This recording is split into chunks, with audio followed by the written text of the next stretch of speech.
Bon, salut les pros, salut toute l'équipe. Bonjour à tous les membres du groupe. Donc, comme prévu, en fait, on continue un peu les apports. Et il y en a tous une question qui nous taraude, qui est comment on gère avec nos kids, nos enfants. Et certaines fois, on va se nourrir de plein d'informations à droite, à gauche, mais certaines fois, en parler à des experts, c'est pas plus mal. Et c'est pour ça qu'on a le plaisir d'accueillir deux personnes. D'abord, Farah, qui est consultante parentale. Tu vas être amenée à te présenter. Bonjour Farah. Bonjour Nicolas, merci. Et, et Anne, en fait, qui me soutient bien sur cette période-là, parce qu'entre l'activité client et puis tous les projets annexes, ces lives-là, par exemple, ou ce type de vidéo-là ne pourrait pas se faire sans tout son tien. Donc, je te remercie, Anne, également. Du coup, bon, ça doit s'entendre à ma voix, je suis un peu speed. Alors, ce qu'on va commencer à faire peut-être, Farah, est-ce que tu peux te présenter? Oui, bien sûr. Donc, bonjour à tout le monde et merci de m'accueillir. Alors, je suis consultante parentale, coach, formatrice aussi de professionnels. Donc, je travaille avec les parents et les professionnels de la petite enfance. Je fais partie d'un réseau parentalité créative, voilà, et j'ai une formation en accompagnement parental et coaching, voilà. Et donc, Super. mon métier consiste à accompagner les parents dans la communication avec leurs enfants, la gestion des conflits, et puis aussi, il y a un côté mettre de la joie de vivre dans le quotidien, qui est très importante. Génial. Tu ne dois pas t'ennuyer ces jours-ci, là. Non, je suis très sollicitée, que ce soit au niveau des réseaux sociaux, que ce soit au niveau des parents que je connais, j'accompagne. Il y a beaucoup d'échanges. Et puis, je gère aussi mon quotidien avec mes 4 enfants. On se relaye à la maison avec mon conjoint. Anne, je crois que probablement tout le monde te connaît déjà dans le groupe, réalisatrice, scénariste. On travaille ensemble sur pas mal de partenariats. Donc, en tout cas, merci. Je sais que tu as recueilli pas mal de questions justement sur les messengers, sur les différents supports. Est-ce que tu peux lancer finalement cet échange entre nous trois? Profite tout le monde. Tout à fait. On démarre par les questions des personnes qui sont dans le groupe. Et la première question est venue de Morgane Lemoel, qui est dirigeante du Bon Cuisiniste et des Joyeuses Entrepreneuses. Et sa question, c'est elle a une fille de 8 ans qui a très peur de plus avoir de nourriture. Voilà, sa peur à elle, c'était… Alors, évidemment, on peut traiter des peurs en général. Et là, Morgane a été très surprise de cette peur. Oui. Et donc, voilà, qu'est-ce qu'elle peut faire?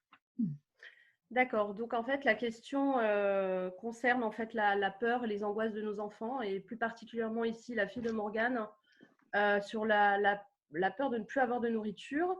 Donc, qu'est-ce qui s'est passé pour sa fille? En fait, elle a observé des scènes dans un magasin. Ouais, est-ce que c'est donc la peur de la nourriture? Je pense que c'est la peur du manque, Farah. La peur du manque. Ok. Elle l'a exprimé comme ça, en fait. D'accord. Donc, pourquoi je pose ces questions? C'est important de savoir, d'entendre un petit peu comment va formuler l'enfant, ce qu'il va nous dire. Quand on écoute un enfant, parfois on arrive avec nos propres interprétations. Et donc, on essaye de lui répondre, en fait, par rapport à ce que nous avons compris. Voilà. Et ce qui fait que parfois, on lui répond, et puis la question revient. On voit qu'on n'a pas réussi à le tranquilliser, et on se demande, on est assez étonné par ces questions-là. Donc, je commencerai peut-être pour répondre, en fait, à cette question-là, en fait, par déjà essayer de se placer du point de vue de l'enfant. Ça va être important, même si on est tout à fait capable de comprendre ce qu'il vit, que c'est angoissant, que la situation actuelle est exceptionnelle et qu'il ressent un tas de choses, mais on va quand même essayer de se mettre de son point de vue. On essaie donc de se placer du point de vue de la fille de Morgane, ou de l'enfant en tout cas, parce qu'on ne l'a pas ici pour vraiment savoir si c'est exactement ça ce qu'elle vit. Mais bon, on repart de cette question-là. Donc, se placer du point de vue de l'enfant, c'est… alors voilà, on va essayer de voir ce qui se passe. Il voit, alors s'il a été dans les magasins, accompagner les parents, il a dû voir en effet des rayons vides. C'est très étrange pour lui. Voilà, il ne comprend pas le mouvement. Il ressent des peurs. Il ressent les peurs des adultes. Il aura ses propres peurs. Et Farah, du coup, par rapport à cette question, quand ils étaient à l'école, Ouais. quand les enfants étaient à l'école, ils étaient nécessairement exposés. On l'a vu en tant que parents, il y avait des remontées après l'école, en fait, qui étaient de l'ordre de la compréhension globale des messages auxquels ils étaient exposés. Là, maintenant, ils sont à la maison, on le sait que trop Ouais, bien, ouais, et ouais. pour le plus grand bonheur de tout le monde. Maintenant, en fait, aujourd'hui, euh, les enfants, finalement, l'exposition à l'information, aux choses Oui. anxiogènes, c'est le Mhm. discours des parents ou finalement les écrans. Sinon, ils ne voient personne. Donc, Ouais, ouais. nous, quel comportement tu nous conseilles d'adopter par D'accord. rapport à ça? Alors voilà, donc en fait, en effet, ils n'ont pas toujours, alors ils ont des bribes d'information ou de l'information abrupte, en fait, voilà. Oui, Ou parfois, ils n'ont pas accès à l'information. Mais en tout cas, ils vont avoir accès par contre, à nos émotions à nous, qui oui, vont venir s'ajouter aux leurs, en fait. Voilà. Donc, ce que je conseille, moi déjà, c'est tant qu'on peut, c'est prendre un temps avec l'enfant pour juste l'écouter. C'est très mmh, simple. C'est écouter en lui donnant toute son attention, sans chercher à lui trouver tout de suite des réponses. C'est vraiment entendre et peut-être reformuler ce que dit l'enfant. Vous voyez, par exemple, il va dire: Maman, pourquoi tous les gens vident tous les rayons et tu as peur que les rayons soient vides? Parce que, voilà, oui, bah, j'ai peur qu'il n'y ait plus, je sais pas moi, du lait ou voilà. L'enfant, on va lui donner un support pour qu'il puisse explorer aussi de quoi il a peur en fait. Voilà, est-ce mmh, que il a peur que ça dure? Voilà, il faut arriver à l'entendre tout ça. Parce que en tant que parent, bien sûr, on n'a pas envie que nos enfants souffrent, donc on va chercher tout de suite à leur répondre, à les rassurer tout de suite, et on constate parfois que ça ne marche pas.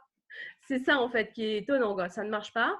Donc, essayer de juste entendre, les laisser dérouler en fait tout ce qui leur fait peur, peut-être reformuler, euh, ou pas d'ailleurs, juste en silence, mais avec notre présence, ils vont pouvoir, si vous voulez, un petit peu vider en fait cette charge émotionnelle qu'ils ont, cette peur. Et voilà. Et après, on pourra leur répondre en effet avec des mots simples, factuels, leur dire bah, ok, je me suis renseignée, les magasins, ils ont beaucoup de stock, ils ont prévu que du ravitaillement, mais peut-être que ce qui te fait peur, c'est de voir pourquoi tout le monde adopte ce comportement. Voilà, parce que ça peut être ça aussi, hein. Derrière, j'ai peur qu'il n'y ait plus de nourriture, c'est pourquoi les gens se précipitent tous au supermarché. Et donc là, la question qu'on peut se poser, c'est nous, en tant qu'adultes, qu'est-ce qu'on en pense? Voilà, où j'en suis moi en tant qu'adulte par rapport à toutes ces choses anxiogènes. Et donc, ce que je peux constater en accompagnant tous les parents, en étant sur les réseaux, etc., il y a beaucoup de peur en ce moment, ce qui est absolument normal.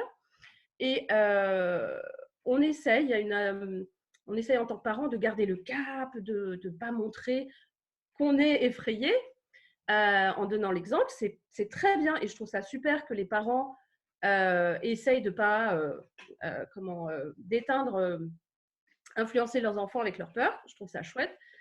Par contre, comment dire, ils ont quand même besoin en tant qu'être humain, enfin en tant qu'individu, de parler aussi de leur propre peur. Voilà. Pour pas que les angoisses des enfants, parce que ça se contamine, on se contamine, surtout la peur, c'est quelque chose qui est très contagieux. Donc, ils ressentent tout d'un coup notre charge émotionnelle. Donc, l'idée, c'est que l'enfant puisse décharger son angoisse en parlant, par exemple. Il peut y avoir des pleurs, beaucoup de pleurs, hein. En ce moment, il y a des pleurs, il y a des colères. Il y a des enfants qui étaient tout mignons, enfin, qu'on disait, mais ils sont super mignons, super sages. Tout d'un coup, ils se mettent à crier, à monter, à grimper sur des tables. Enfin, j'ai entendu plein de choses, ouais, des comportements qu'on appelle les comportements un peu inappropriés, étonnants, qui a une espèce, l'enfant, même si on lui donne, enfin, comment dire, il cherchera des occasions pour décharger ce trop plein d'émotions. Voilà. Alors, pour y arriver, en tant que parent, il ne s'agit pas seulement d'être fort et de se dire ok, moi je tiens la barre et je vais rester positive ou positif et voilà, tout ira bien. En fait, il faut qu'on aille s'occuper de nos propres émotions. Voilà, ça c'est super important en ce moment.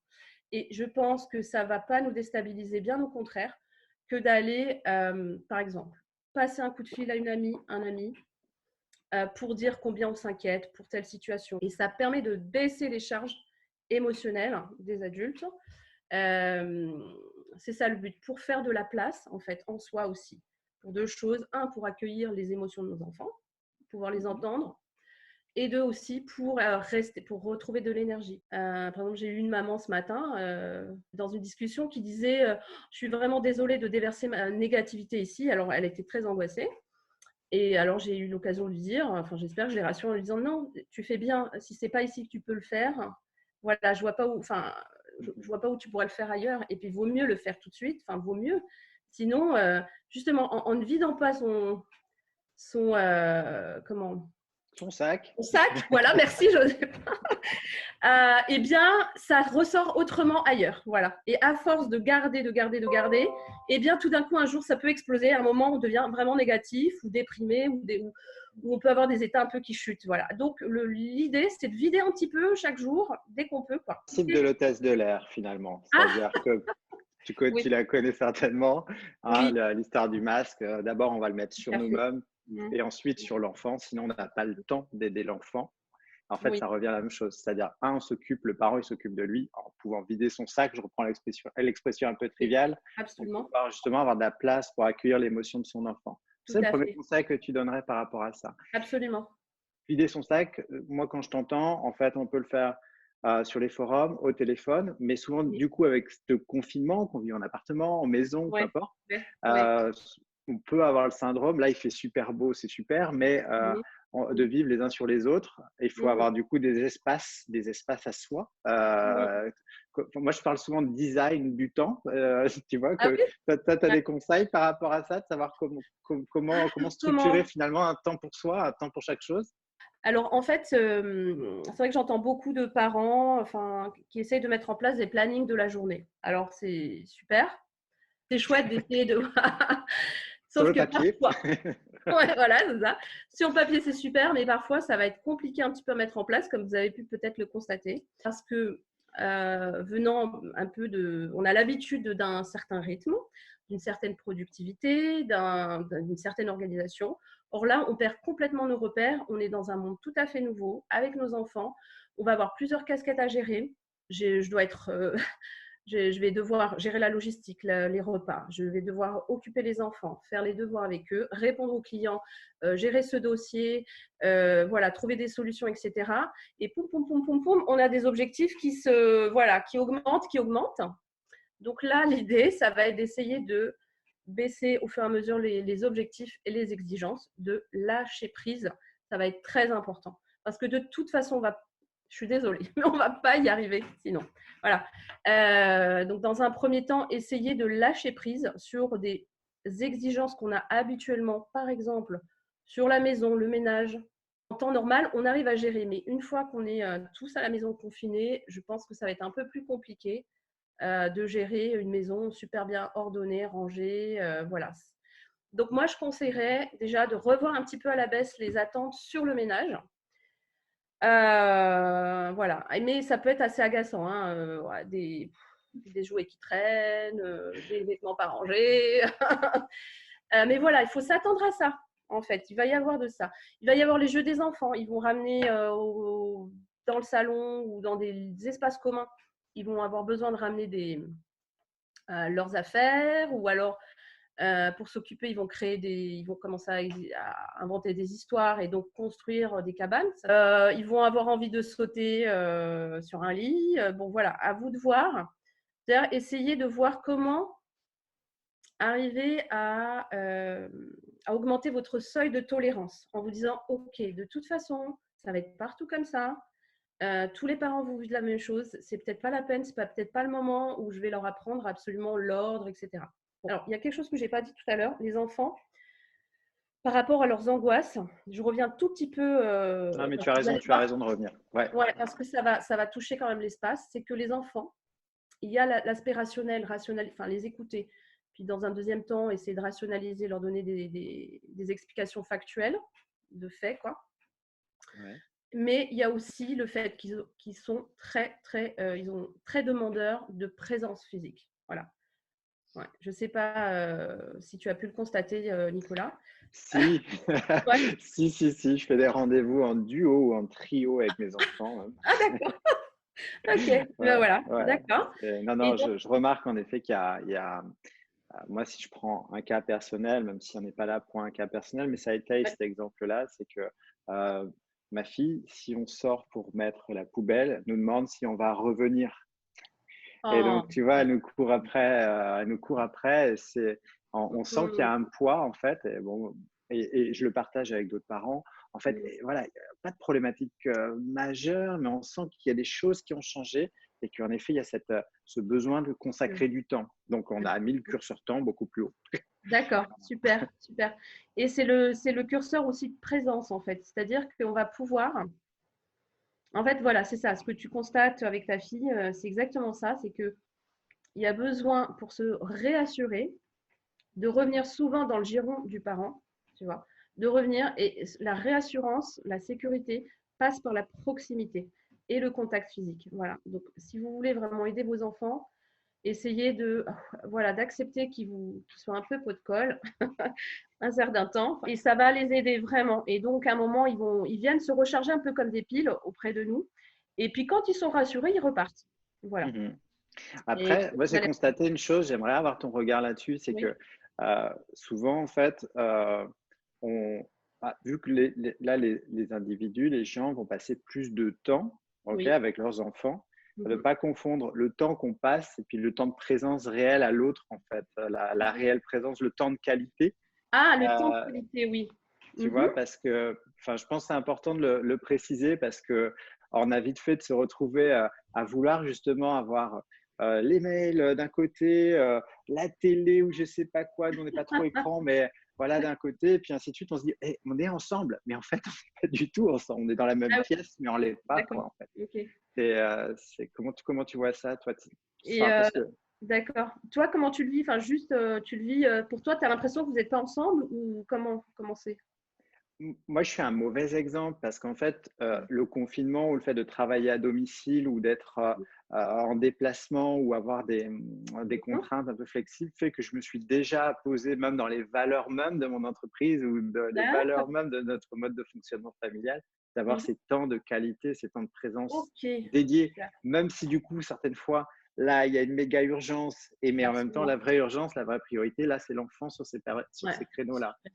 C'est pas toujours simple, mais en attendant, moi, ça m'a quand même bien changé la vie parce que sinon, j'avais tendance à être un peu électrique. À quoi? À être un peu électrique. Ah oui, d'accord. Ça t'a aidé à avoir ces temps de qualité pour te poser. C'est bien ce que je comprends? Ouais, pour me poser, puis pour poser l'ensemble du décor aussi pour les enfants et ainsi de suite. C'est pas cloisonné, mais c'est de se dire, c'est à des moments, on va savoir poser l'ensemble des responsabilités pour être à 100% avec l'enfant. Tout à fait, Voilà. absolument. Plutôt que faire à moitié. Oui, je dis souvent, c'est super. Eh bien, oui. Dans ma boîte, je finis juste là-dessus. On parle souvent de demi-décision égale bordel x 2. Ah c'est une équation que je trouve assez réelle. Et en fait, dans la relation là avec l'enfant, je trouve que c'est d'autant plus vrai. Moi, j'ai envie de te dire que les deux temps, moi, me vont très bien. Je trouve ça super. Et au contraire, c'est très bien de penser qu'il y a un temps de qualité. Je dirais, pour moi, c'est un temps de lien en tête-à-tête, tu vois, avec chaque enfant. Donc ça, c'est important, en effet. Tu vois, alors par exemple, ce temps de lien qui peut être du jeu, qui peut être, on se pose juste, on prend le petit déjeuner ensemble et on est vraiment en tête-à-tête. On va chahuter, on va discuter, on va regarder un dessin animé ensemble, on va jouer un petit jeu de plateau, on va dessiner. Parfois, il suffit de 1/4 d'heure pour recharger les batteries de l'enfant. Voilà. Donc, par exemple, si vous voyez votre enfant qui est trop énervé, qui est vraiment en demande, parce que souvent, c'est ça, en fait, un comportement inapproprié, même des émotions, ça vient parler d'un besoin, en fait, qui demande à être comblé tout de suite, urgemment. Et c'est vrai que répondre aux besoins, ça nous permet aussi d'avoir une certaine paix après, quoi. Voilà.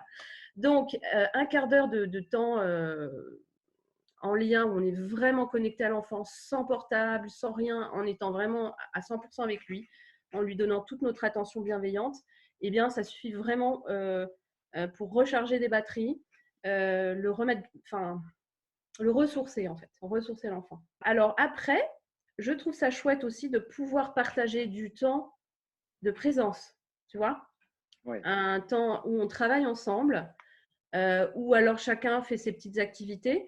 Ça permet en fait d'avoir une espèce d'ambiance en fait assez posée finalement, tu vois, où chacun vaque un peu à ses occupations. Les enfants sont contents parce qu'il y a papa, il y a maman qui est là dans la pièce à proximité. Je reviens sur ce fameux besoin de réassurance qui passe aussi par la présence. Hein.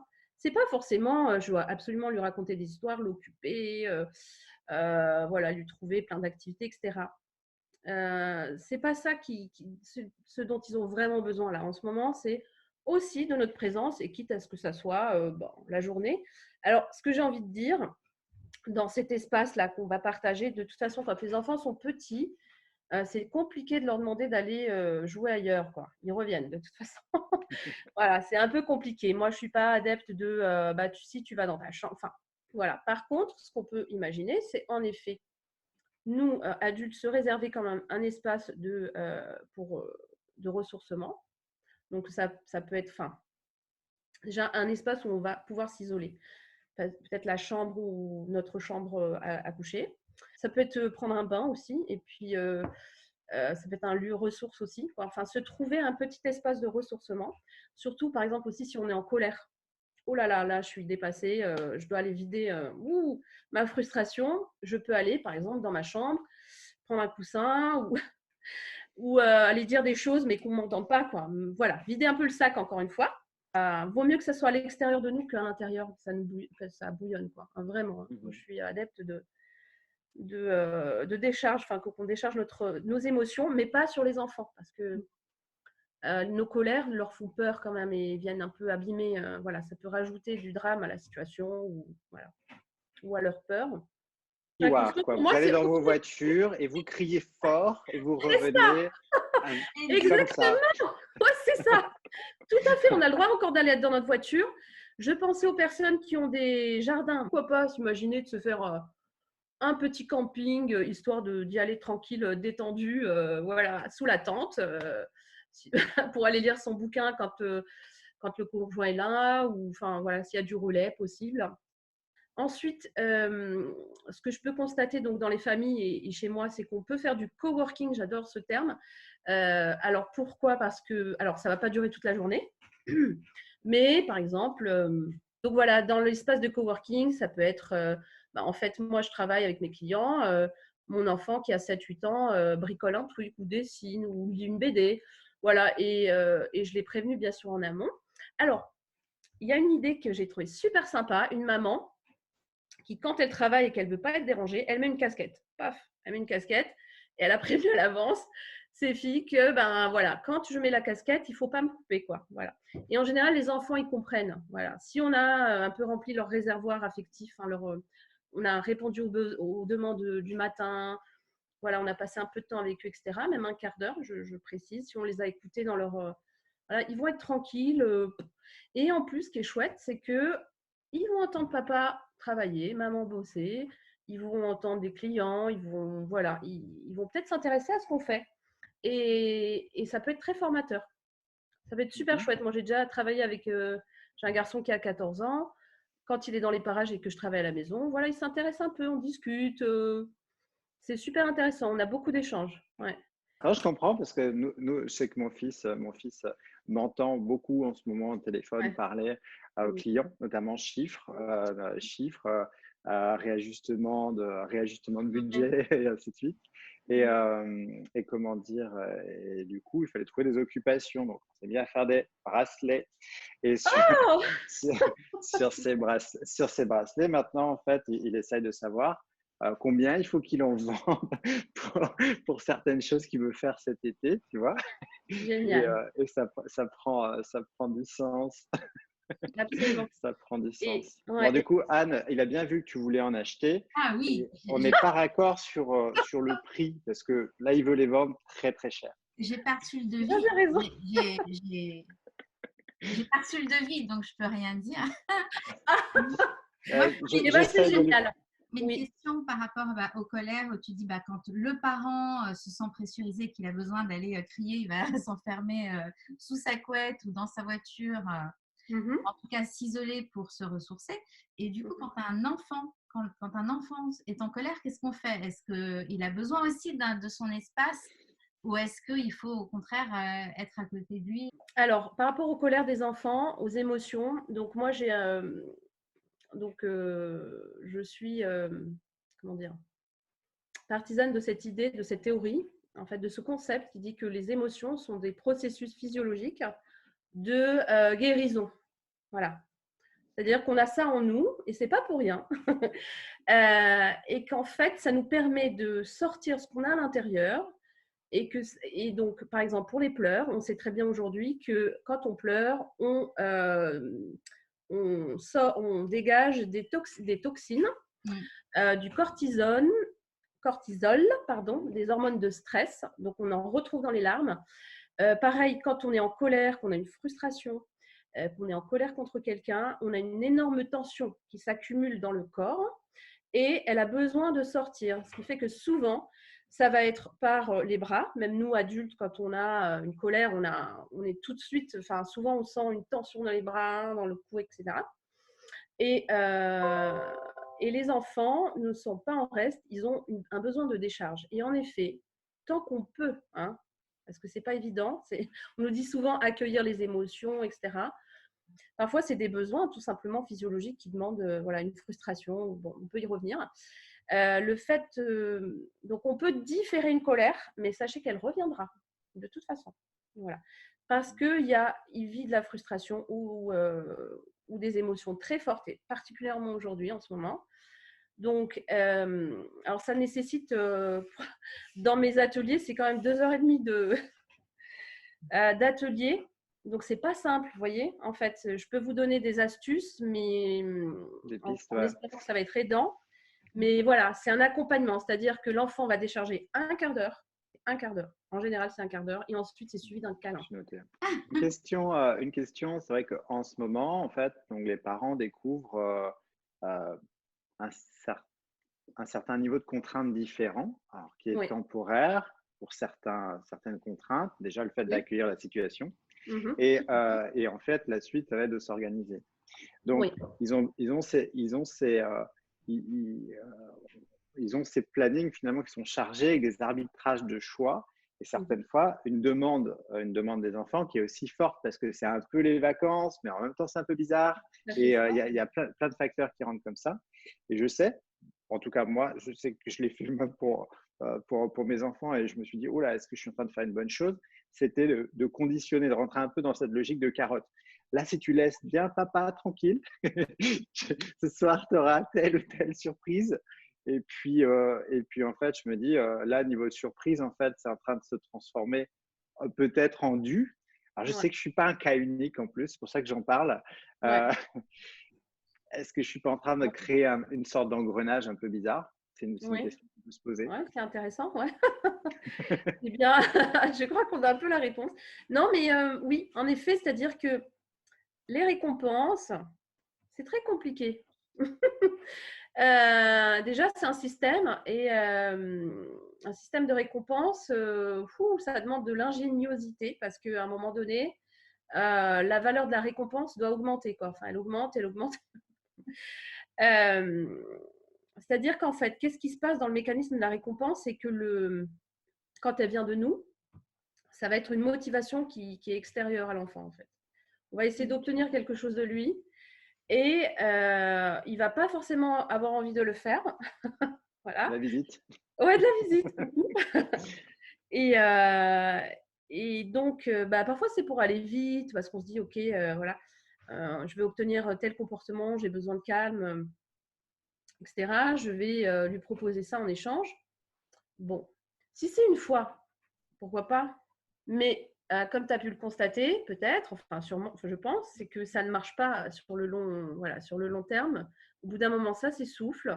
Il faut augmenter la carotte de plus en plus. Et en fait, l'enfant perd de sa motivation, la motivation intrinsèque. Et qu'est-ce qu'on lui demande aussi avec ça? Et je pense qu'en fait, la récompense, ça ne serait pas trop fort de dire que c'est la médaille, c'est l'envers de la punition, en fait. Voilà. Punition-récompense, c'est la même pièce, en fait. Donc, on voit que les punitions, c'est efficace peut-être une fois, voilà, sur le coup, mais que le comportement inapproprié va revenir. Voilà. Par contre, là, sur ce que tu as partagé, tu as plutôt parlé d'un temps de silence, etc. Moi, je dis qu'on peut quand même négocier, mettre en place, négocier des temps. Voilà. Donc, dire, voilà, telle heure, j'ai une réunion. Est-ce que je pourrais avoir du silence? Voilà. Qu'est-ce que tu pourrais faire pendant ce temps-là? et accepter aussi. Enfin, voilà, donc l'enfant va vous dire, ben, j'aimerais bien regarder, je sais pas, moi, un dessin animé.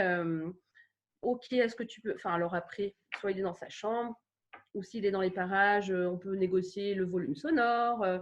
Tout ça, ça se négocie, quoi. Ça peut se discuter. Et vraiment, ce qui marche, c'est pas tant la récompense, c'est de nourrir les liens. Tant qu'on a nourri les liens, répondu à certains besoins de ce qu'on peut, quoi, voilà, je pense on a un enfant plus collaboratif. Et il y a des astuces, il y a des possibilités. Par exemple, il y a des familles, alors bon, ils sont très entraînés, ou ils mettent en place des conseils de famille.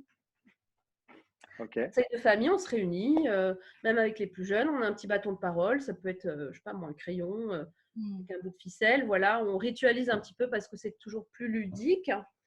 Et puis chacun parle et exprime ses besoins, dit ce qu'il aimerait, même si c'est plus d'écran, plus de bonbons, moins de légumes dans son assiette. Voilà, et on l'interrompt pas, on laisse parler chacun et puis on fait tourner le bâton. Il y a des règles, on n'interrompt pas la personne qui parle. J'ai un membre du conseil de direction qui est venu dire salut. Ah, bonjour. Je dis bonjour Léo. Hello. Ouais, il n'entend pas parce que c'est dans les oreilles. Ouais. Ah, d'accord, il n'y a pas de Salut. souci. Coucou. Bon. Ça marche. Ouais. Merci de nous Tu vas rejoindre. t'a- Voilà, c'est tu vas super. tu vas t'habiller, mon grand? Oui. Allez, salut. À tout de suite. Ah, ça, c'est intéressant, c'est chouette, ouais. Oui, ça fait partie aussi des choses qu'on peut accepter. Mais c'est une belle transition en même temps Oui, sur l'école parce que c'est quelque chose qu'on est ouais. en train de découvrir. Alors, Oui. on fait ça avec nos vieux souvenirs d'école, on fait ça avec, pour ceux qui bossent dans l'accompagnement, le côté un peu pédago. Certains vont utiliser des techniques managériales par défaut parce que c'est comme ça qu'ils fonctionnent dans leur boulot. Enfin Ouais. bon, quid, qu'est-ce que tu pourrais conseiller là, dans ce groupe-là, on a beaucoup d'entrepreneurs, des managers, des gens qui gèrent des équipes ou même des commerciaux, des salariés. C'est un groupe qui comprend une jolie palette de la population. Ouais. Qu'est-ce que tu conseillerais pour tous ceux d'entre nous qui sont un peu confrontés à ça? Moi, hier, je regardais un peu l'effet miroir au bout de la table, comme ça m'a fait sourire. Ça m'a fait sourire. En attendant, on a bien avancé. Mais quid?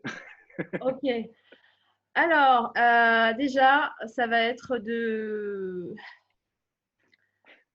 réapprendre à vivre, d'observer nos enfants. Première chose, c'est observer. Ne pas avoir d'attente tout de suite. Voilà, c'est tout nouveau. On a beaucoup de choses à digérer. On doit s'organiser, etc. Il y a un temps comme ça d'adaptation, comme tu dis, qui est important. Et donc, certes, on peut être des super organisateurs de notre quotidien avec des adultes. Avec les enfants, ils vont venir mettre un petit grain dans le petit rouage. Mais ils ne le font pas exprès. C'est que, comment dire, vous savez bien que les enfants sont très vivants, ils sont proches de la vie, ils sont spontanés, etc. Et donc, on ne va pas pouvoir comment dire, les accommoder toujours, voilà, les accommoder avec nos manières, etc. Donc, ce que je pense déjà, c'est que, en effet, chez les enfants, ce qu'on observe, c'est qu'il y a des enfants pour qui ça roule, ils adorent les fiches qu'ils reçoivent de l'école, les profs, les professeurs des écoles, les professeurs font un super boulot.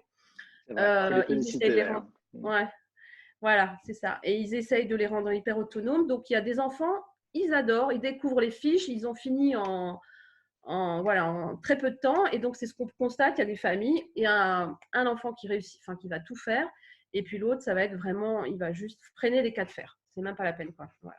Donc, on peut être désarçonné par ce genre de situation. Pourquoi cet enfant-là ne veut pas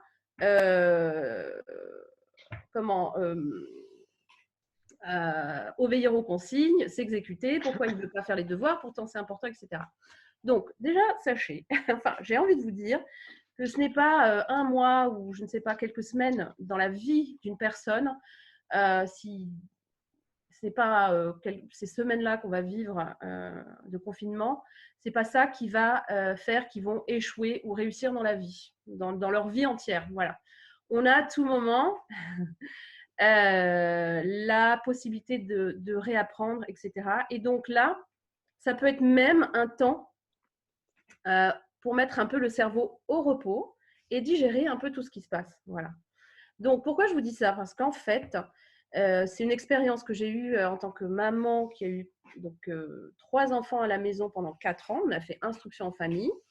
Et ce n'est pas que mon expérience. Souvent, ce qui arrive quand les enfants sont déscolarisés, ils ont un temps, pour certains, un temps comme ça de rien. Ils n'ont plus envie.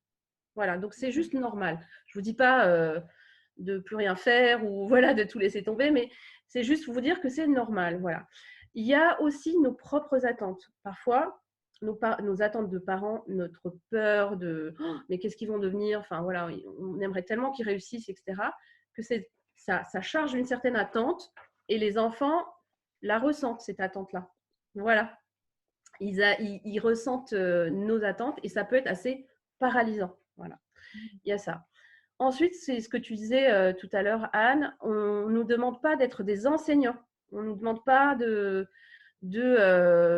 d'apprendre à nos enfants d'être complètement responsables de leurs devoirs. C'est juste de les accompagner. Bon, déjà, si on arrive à… On va aller sur Internet déjà, enfin, récupérer les fiches, les imprimer. Et on n'a pas à être enseignant. Ce n'est pas notre boulot. Donc, tout à l'heure, par exemple, Nicolas qui partageait son expérience avec son fils qui fabriquait des bracelets, on en souriait, mais c'est tout à fait un apprentissage, ce qu'on appelle un apprentissage informel, mais qui va être très fort et important dans sa vie. Enfin, il a appris, il s'est projeté dans la commercialisation d'un produit, c'est énorme. Il a fait des calculs, hein. Dans la créativité aussi. Dans la créativité, il y a eu la créativité, donc il a produit il a produit quelque chose. Il s'est demandé sûrement comment je vais varier mon produit, voilà, comment je vais appâter le client, je ne sais pas moi. Et puis il a calculé la plus-value, etc. Et puis à qui je vais le vendre et comment je vais m'y prendre, etc. Tout ça, c'est des jeux, c'est un jeu, mais c'est comme ça qu'il apprend en fait. Et les enfants apprennent aussi par des choses très informelles. Donc, Léo, j'ai trouvé un nouveau client pour tes bracelets. Mais il aura de la concurrence parce que chez moi, ils en font aussi. Alors, il va falloir qu'on revoie tout ça sur le marché. Là, on voit. C'est Farah. Farah, quand on parle là de ces enfants qui sont autour de la table, on les imagine là quand tu en parles. Ouais. Comme tout à l'heure, quand on disait on arrive à faire un peu de silence, est-ce que ça marche aussi avec les enfants de 2 ans, 3 ans? Alors, pour les enfants tout petits, c'est vraiment, on parle beaucoup d'autonomie des enfants, mais c'est quelque chose qui s'apprend vraiment au long cours en fait. Et pour pouvoir être autonome, on a besoin d'être très proche en fait avec des parents, justement pour nourrir le lien d'attachement. Ce qu'on appelle le lien d'attachement, c'est le lien que nous avons avec nos parents et qui nous sécurise en fait. C'est un lien qui se crée dès la naissance. Et cette sécurisation se fait dans la proximité. Voilà. Pourquoi je dis ça? Donc les enfants, en fait, quand ils sont tout petits, bambins, bébés, etc., ils ont besoin de beaucoup de présence, mais ce n'est pas forcément un temps où on leur accorde énormément d'attention, c'est juste de la présence. Voilà. Donc, je connais par exemple une maman qui a écrit un livre avec ses enfants, ses filles sur les genoux, quoi. Donc, c'est tout à fait possible. Oui, c'est possible en fait de travailler avec les enfants à proximité, à condition qu'on se dise, OK, quelque part, il y a une notion d'acceptation, d'accepter que c'est comme ça, d'accepter qu'il y a du bruit et que je vais quand même réussir à me concentrer. Se dire, OK, j'ai peur du jugement parce qu'il y a ça aussi. Qu'est-ce qu'ils vont penser les clients que je ne suis pas capable d'arrêter une colère ou l'enfant qui pleure ou qui me demande sans cesse des choses. OK, tout le monde vit la même chose. Je vous préviens, écoutez, voilà, il se peut que ma fille de 2 ans me demande quelque chose, vous inquiétez pas, on continue la réunion. Je vais juste lui répondre. Ça peut être, je sais pas, je veux un verre d'eau, ou voilà, on peut prévoir un peu, on connaît nos enfants, ce qu'ils risquent de nous demander. Et donc, s'autoriser à couper juste la conversation, passer un peu avec l'enfant. Et je vous assure, c'est un exercice qu'on peut faire tout à fait très, très bien, tout en restant concentré. En fait, en devenant parent, on développe vraiment des multitâches. Vraiment, c'est possible, vraiment. Et j'ai observé Nicolas tout à l'heure, tout en parlant, j'ai bien vu comment il a pu gérer avec son enfant. Et voilà. Et donc, s'autoriser ça, se dire, OK, ben, non, je ne suis pas un mauvais parent. Enfin, Et puis, je manque pas d'autorité. Si mon enfant fait du bruit, etc. Après, si c'est vraiment énorme, bien sûr, il faut pouvoir, si ça devient vraiment incontrôlable, c'est soit on arrête et puis s'autoriser à dire, OK, on reporte un peu plus tard la réunion, ou là, j'ai besoin de 5 minutes, c'est possible qu'on se rappelle. Ou voilà, et puis je vais être un peu avec l'enfant en tête à tête. Voilà, il ne s'agit pas de lui recadrer, de lui remettre les pendules à l'heure, c'est juste répondre à la demande, quoi. Être cool. tu as entièrement raison, Farah, et je veux vraiment abonder là-dessus parce que euh, pour ne pas avoir attendu cette crise sanitaire pour faire du home office et être confronté à certaines situations comme ça, Mhm. moi, je veux vraiment dire à tous les professionnels qui regardent cette vidéo que, vous savez, en fait, l'authenticité, ça vous sert plus que ça vous Mhm. dessert dans vos affaires et votre relation client. Ça fluidifie vos journées. Et le Léo que vous avez vu tout à l'heure passer dans la vidéo m'a fait un coup il y a quelques mois. Quelques mois, ça fait déjà, ça date un petit peu. Mais j'étais au téléphone avec un client, un gros client. Et Léo arrive comme ça et dit tu es au téléphone avec le monsieur qui te donne plein de sous pour rester à la maison. Niveau authenticité, je pense qu'on était quasi au max. Et il Oui. y avait une sorte de, de regard sur moi-même, même. C'est vraiment passé, ça s'est vraiment passé là, maintenant, avec cette personne-là au téléphone. Et la réalité, c'est qu'on en a ri, Ouais, c'est oui. tout. Mhm. Et en fait, ça s'est très, très bien passé parce que je vois Mhm. difficilement comment l'interlocuteur aurait pu mal prendre quelque chose qui venait de la bouche d'un enfant de 5 ans à l'époque. Ouais. Et puis moi, ça m'a complètement décontracté sur le sujet. Ouais. Et voilà, enfin, c'est Ouais, juste c'est une génial. parenthèse. Et encore une fois, dans le groupe, je crois qu'on a publié également une petite vidéo là tout à l'heure, un petit souvenir de David Véninck qui est en direct avec l'ensemble de sa communauté. Et puis, il y a son fils qui lui dit qu'il a envie d'aller faire caca. Et OK, quoi. Ah, il s'est absenté, et ainsi de suite. Voilà. Ça, Ouais. voilà, c'est quelque part, en fait, c'est vraiment la photo, le moi professionnel ou l'espèce Oui. de Ouais. masque marketing qu'on voudrait se donner dans le monde du travail qui nous empêche de le faire simplement. Donc, Mm. Oui, autorisez-vous. absolument. Oui, c'est En ça. plus, là, vous n'avez plus le choix. Donc, Ouais, voilà. autorisez-vous. Donc c'est OK. En plus, c'est tout partout, chez tout le monde pareil et c'est super. Non, génial. Merci beaucoup enfin, c'est un super exemple. Enfin, ton partage est super, quoi. Ouais. Là, je voulais étayer ce que tu disais avec du Ouais. coup. C'est génial. En plus, c'est comme s'il lui faisait un compliment à ce monsieur, finalement. Enfin, je Oui, sais oui, pas, il y a oui. quelque chose de positif. Il n'avait pas Ouais. rajouté vieux monsieur. Sinon, je pense que c'était le level au-dessus. Oh, il l'a Mais pas après- entendu. Il l'a pas entendu. Et Voilà. Jérôme, si tu me regardes, c'était de toi qu'on parlait. Voilà, pas juste. Excuse-moi, je t'ai coupé, Anne.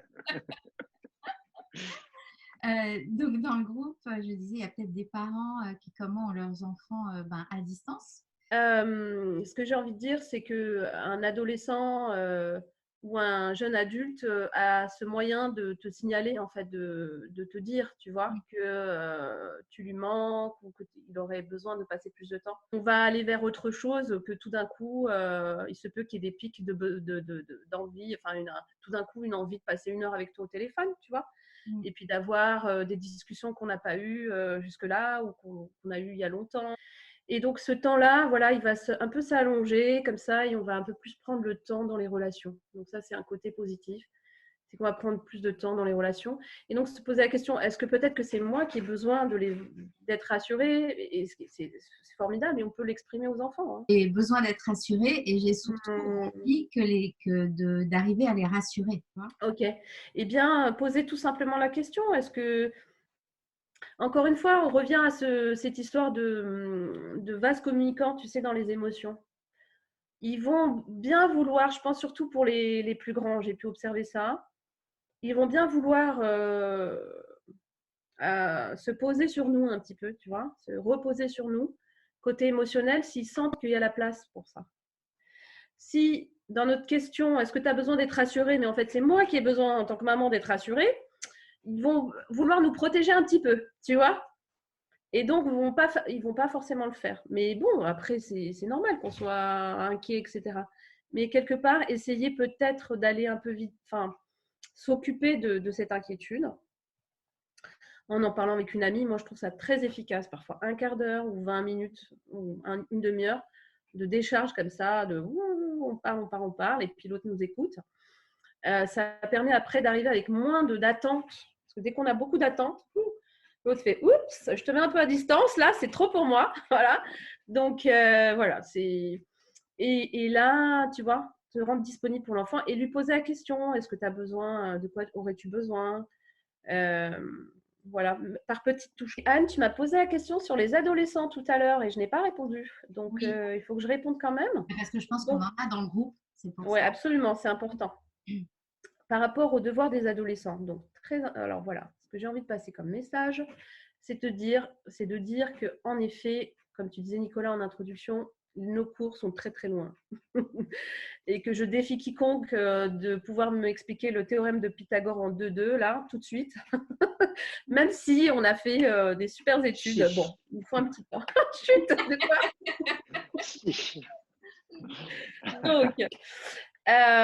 Donc moi, je dis pas de panique. Vraiment, ça peut être l'occasion. On n'est pas obligé de tout savoir. On n'est pas enseignant. Les enseignants passent du temps à préparer leurs cours. On n'a pas le temps, nous, de faire ça.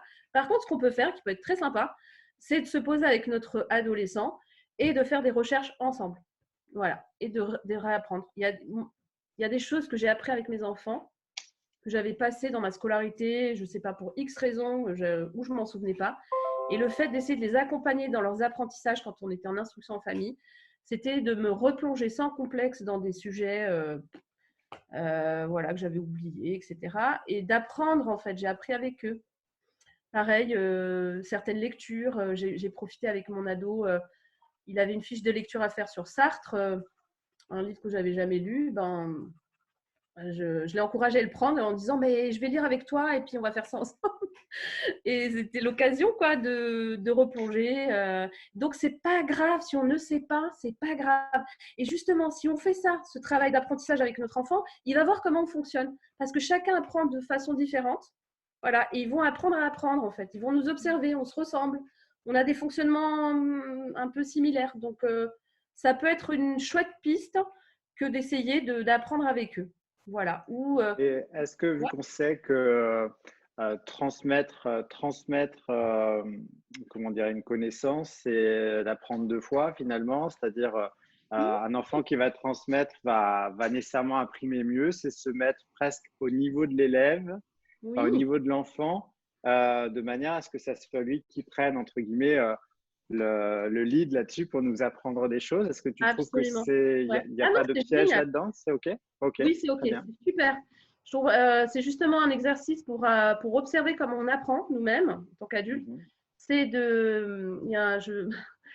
on peut faire ce jeu en fait. Il y a quelqu'un qui apprend une chanson voilà, il y a quelqu'un qui m'apprend une chanson et je vais essayer de la prendre tout de suite. Je l'ai apprise Mhm. et j'ai un quart d'heure pour l'apprendre à une tierce personne. Voilà. Mhm. Et là, en fait, en effet, ça fait partie des mécanismes d'apprentissage naturel. Le fait de vouloir transmettre la chose, enfin, quand on la transmet, on apprend. Parce qu'on va faire, ce qu'on va mettre en jeu, c'est nos propres connaissances, c'est celles qu'on a déjà, qu'on va utiliser pour intégrer cette nouvelle information, ces nouvelles informations et les transmettre à notre façon, voilà, en y rajoutant de l'information qu'on a déjà, quoi. Et donc ça fait, on intègre, enfin, les circuits neuronaux se réorganisent, il y a de la myélinisation qui se fait, Ouais. voilà. Et alors, aussi pour cette maman qui avait cette difficulté avec l'enfant, donc moi j'ai envie de dire comment ça serait pour elle de laisser un peu couler, j'ose le dire, de dire ok, bon ben, c'est pas grave s'il fait pas les devoirs tout de suite. Et puis essayer de faire autre chose avec lui. Vraiment, essayer de passer au lieu du temps de devoir, passer du temps à jouer. Voilà, passer un temps ou par exemple un quart d'heure avec un chrono, se dire bon ok, alors tu as envie de jouer, on peut jouer, je te suis.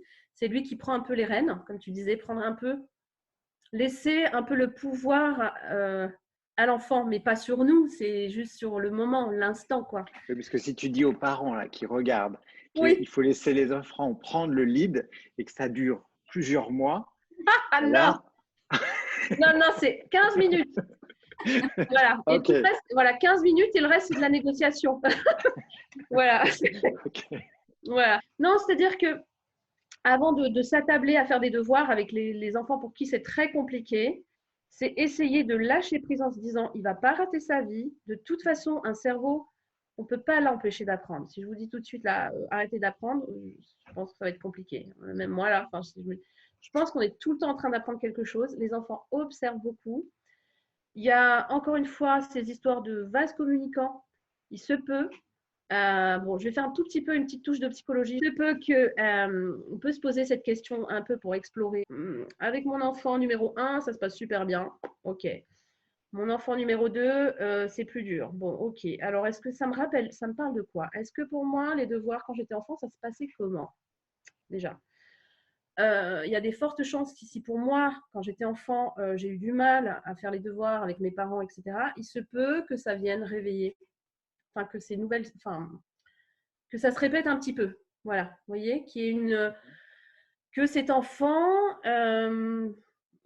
matérialise ou symbolise un petit peu mes difficultés que j'ai eues enfant, que j'ai oubliées, et que ça vient juste me rappeler ça, et que ce n'était pas évident pour moi. Donc, reconnaître que ce n'était pas facile les devoirs pour moi, etc. Ça peut aussi baisser un peu mes attentes par rapport à cet enfant, et le libérer, en fait, hein, aussi de mes attentes, et le laisser un peu vaquer, lui trouver. Il y a des tas de façons ludiques pour apprendre. Donc, on peut voir l'équivalent. Bon, alors, qu'est-ce qu'il faut apprendre aujourd'hui? C'est de l'anglais. Et ben, si on mettait un dessin animé Pocahontas en anglais sous-titré, un dessin animé qu'il adore, ou qu'elle adore, et puis ils vont forcément, s'ils connaissent par cœur le dessin animé, ils vont repérer des mots, ils vont entendre la musicalité de la langue.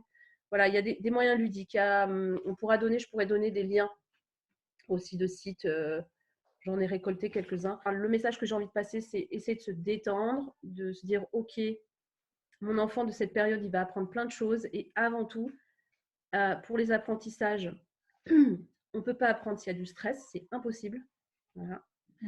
Ça monte pas, enfin, je veux dire, s'il y a du stress, ça bloque vraiment le néocortex, c'est le cerveau limbique qui est sollicité. Voilà, le néocortex fonctionne, enfin, le raisonnement ne veut pas, voilà, on ne peut pas forcer quelqu'un à apprendre. Par contre, si on lui laisse son temps de trouver sa propre motivation, ça peut venir, quoi. À un moment, il y a un déclencheur. Alors, juste une dernière astuce, peut-être, pour quand ça bloque complètement, se dire, OK, oser se dire, bon, OK, tu ne veux pas faire les devoirs, ben, bon, OK.